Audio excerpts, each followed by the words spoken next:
What do you understand as the mission of this new museum?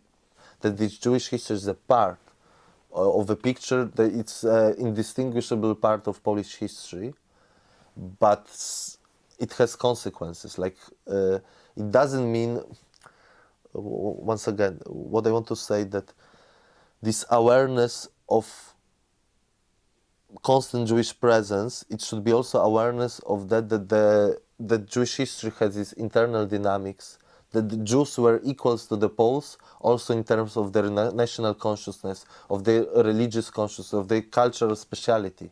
So they were subject, the same as the Poles are subjects. So they were fully at home, the same as the Poles were. So even if the country is called Poland and it's now inhabited 98% of these inhabitants were Poles, there was here autonomous Jewish history that has its internal dynamics, that these Jews were connected to the Jews in Russia, to the Jews in different parts of the world.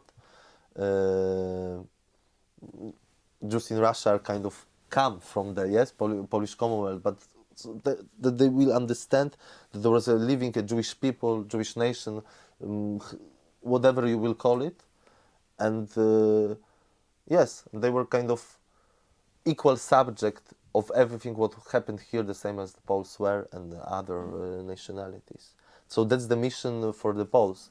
But of course, there is a very big important mission for that museum has to do with the world Jewish community, of seeing the Jewish history in Poland not only through the prism of the Holocaust. Of course, Holocaust is very important, but to really make people aware of this 1,000-year history, of making people aware of their roots. Israeli Jews, American Jews, of course, most of their roots are, not most, in case of United States, I guess most of the roots are in Polish-Lithuanian Commonwealth, yes, with this big pre-modern Poland, and in terms of Israelis, a lot of them, of course, they have Polish roots. Of course, there is also very important mission of giving people understanding of complexity of Polish Christian or Polish Jewish or Jewish Christian relations here, with all the good and bad sides and daily sides of the daily life. That there was a constant interaction, constant stereotypes, sometimes hatred, but also people were all the time interacting with each other. That they were all the time present. Poles were present in the Jewish life, and Jews were present in the life of the Poles. I think that's the very wide picture of making all these people, all the Jews around the world and the Poles, empathetical towards their own experiences, making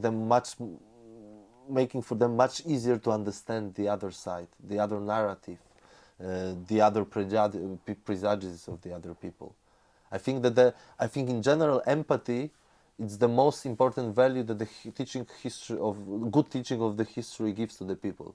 That they are not only able to understand better themselves, which is pretty easy, but also understand somebody, the so-called other. And I think that's the biggest mission of the museum, the empathy that Jews will receive and Poles will receive.